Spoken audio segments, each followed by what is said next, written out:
Welcome to the second episode of this 8-part series on holistic well-being for teens. Our first episode was about physical well-being. Today, I will be talking about emotional well-being.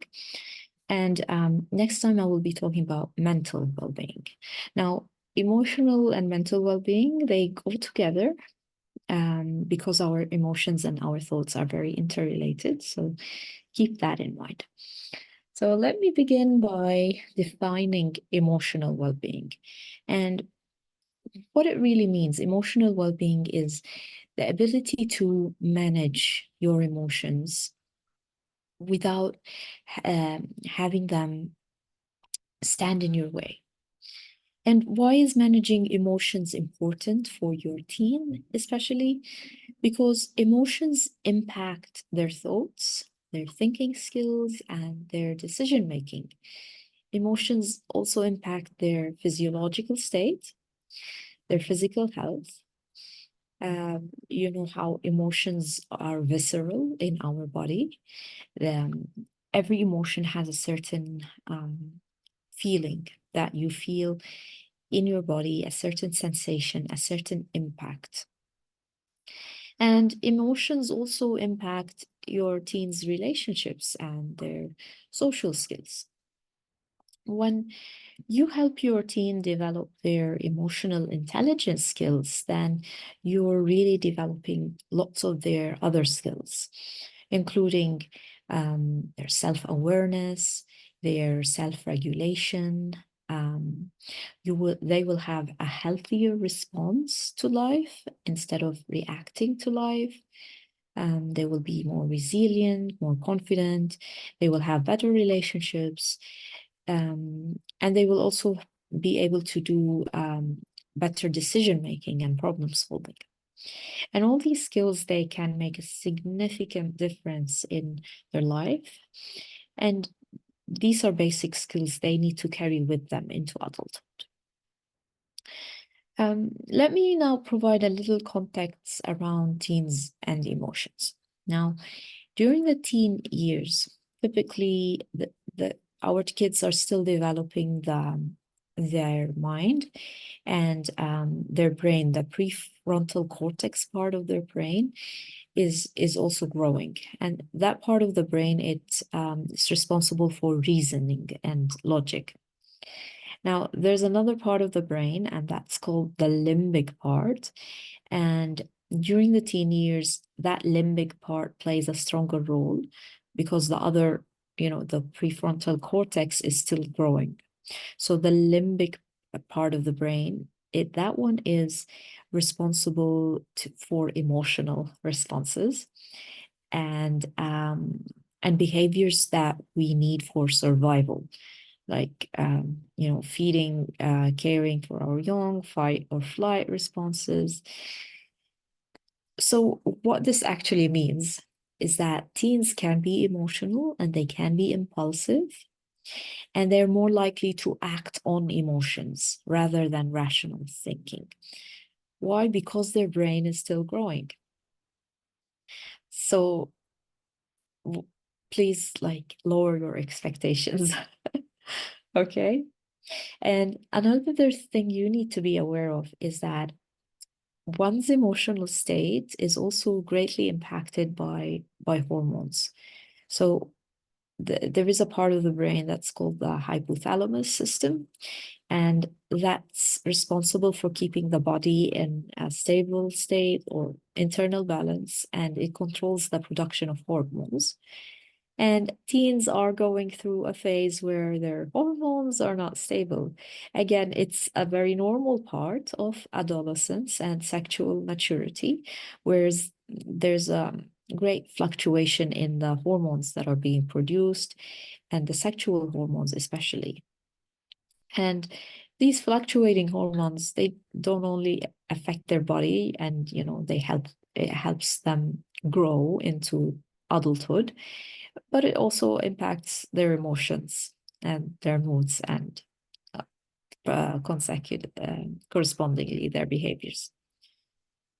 So you as a parent, you need to know that these changes are normal, and you need to let your teen know that these changes are normal. And emotions are normal. And having both positive and negative emotions are normal. Now, I feel that the problems related to emotional well-being, the problems happen when your teen is stuck in either of these four states. Okay, the first state is that they are unaware of their emotions. They simply have no clue what's going on. The second state is that, yeah, they know about emotions, but they're not mindful. They're too distracted during their day. They have a lot of things going on. They don't pause and step back. They don't check in how they're feeling. So they're constantly reacting, and their emotions are running the show. The third state they might be stuck in is that they are aware, they are pausing, they are very aware of their emotions, but they're unable to label what they're feeling. They're unable to express it in a healthy way. They're unable to communicate it with others. And then there's the fourth state where that's where things get complex, is that they are aware of their emotions, they are expressing them, they are talking about it, but they're still unable to bring themselves back to a neutral state, back to balance. And for example, anxiety or grief. Now, anxiety was a huge one for me as a teen, and anxiety can be a very big problem that's behind addictions to anything, to substances or to gaming, or because they just want to escape the anxiety and numb it out, and they don't know how to deal with it. So these are four states that your teen can be stuck in, that can cause emotional well-being problems. So let me give you a tip for each of these states. So the first state is that they're unaware of their emotions. They're clueless. They don't know. And the obvious solution is education. You talk about them. You talk about emotions with your teens. You talk about the topic. You teach them about handling emotions. Now, schools already have this in place, some schools, and with ESL, emotional social learning, on the rise. But again, you need to be involved. Don't just assume that they already know it. And again, it's different for every family. It depends on your teen situation. And here, if you, as a parent, you don't know about this, then educate yourself. Be willing to learn and be open and talk about it. And it's very important to say, when you're teaching your teen about emotions, it's very important to say that emotions are normal in all their states, both positive and negative emotions. All of them are normal. Tell your teens how usually an emotion is often gives you clues about what's needed to find balance. It's not something you need to avoid or you need to feel ashamed of. The emotion is usually a clue, like an alarm bell about things that are not going, that don't feel right. Like, for example, if you feel angry, that anger is a clue that something is wrong. And it's actually a good thing to feel angry, because then you feel that something is wrong and you have a chance to put things right.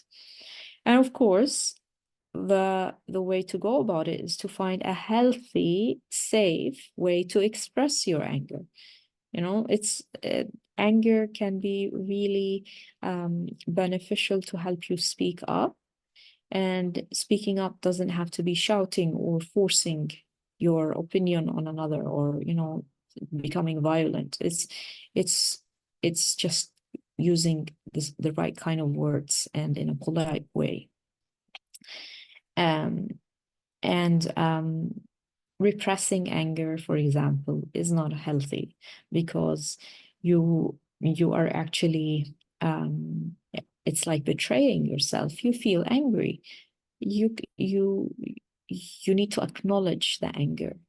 You can't just pretend that everything is okay and repress it. With emotions, your family culture has a lot to play. So be aware of your culture and your values and what you are projecting on your kids. Um, and again, I repeat that all emotions are normal, and we as humans, we are meant to have this full emotional spectrum experience. So make sure your teen knows that. So the second problem, the second state was that they know about emotions, but they're not mindful. They're too distracted.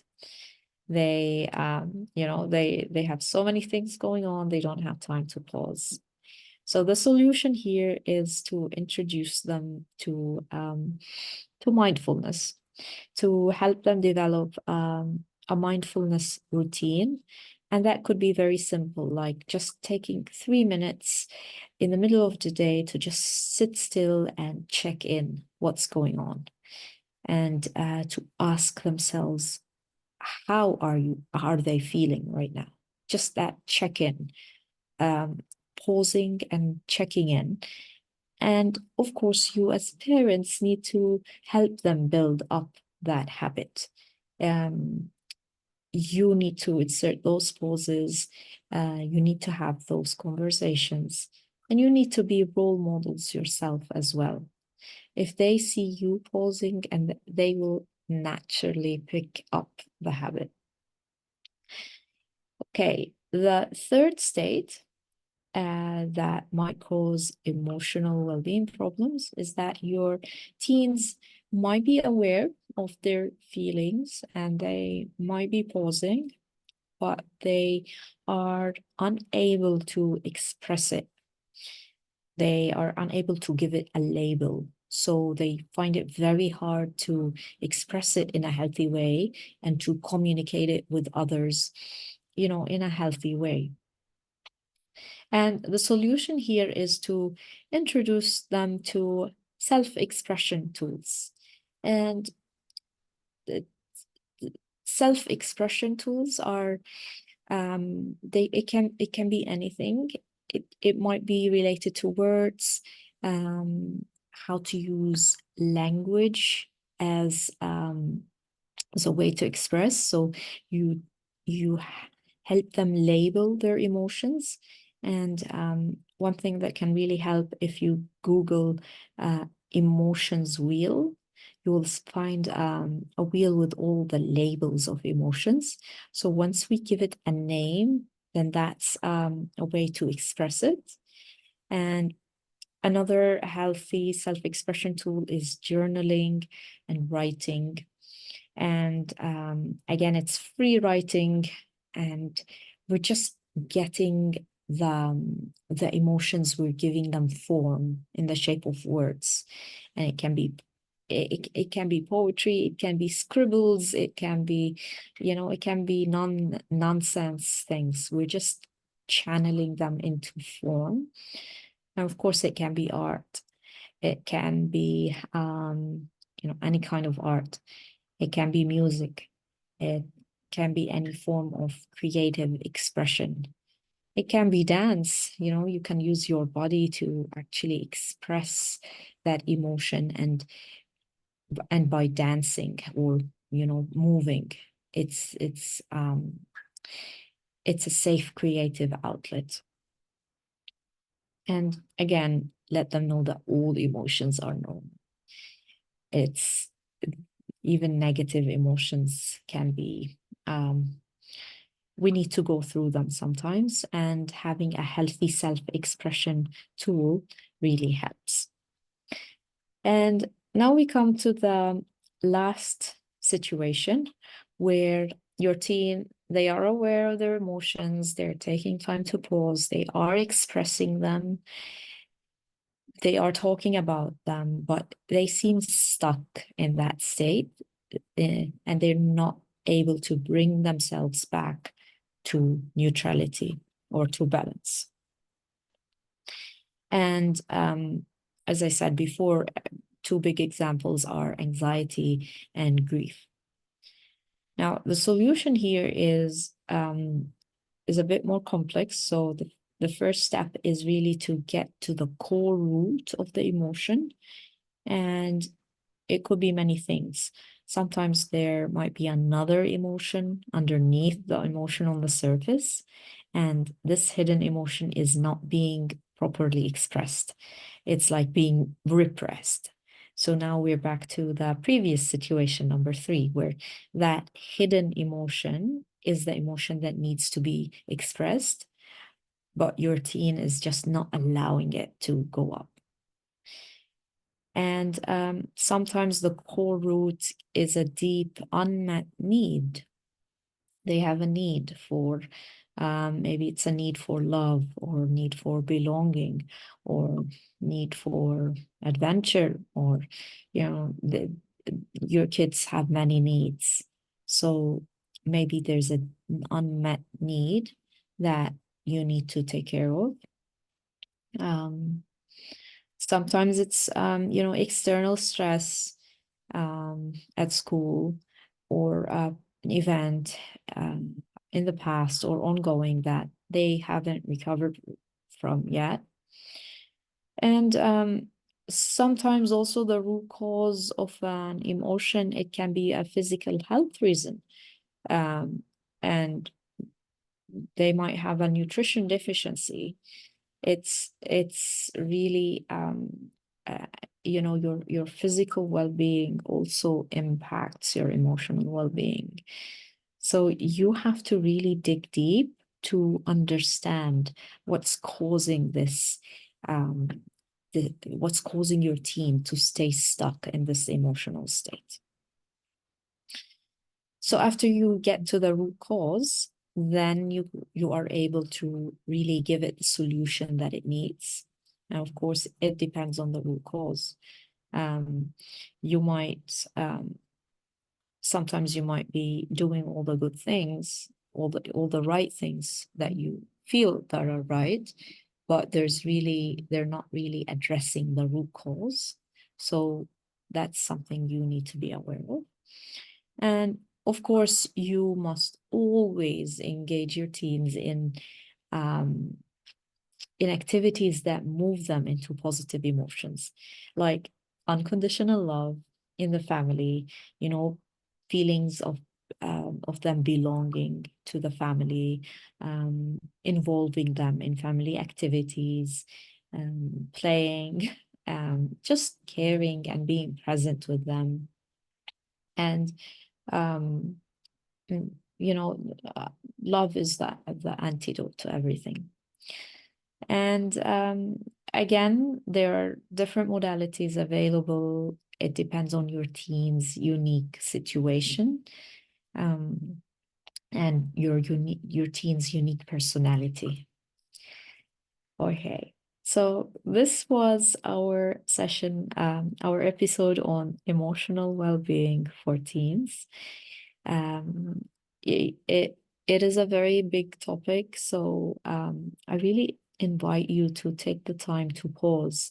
Maybe you want to listen to this again and just take the top takeaways that you found of value in this recording, and sit down and think, what is one small step that you can take today to start improving your teen's emotional well-being. Thank you for listening. I'm Nadine, the Teen Soul Coach. See you on the next episode.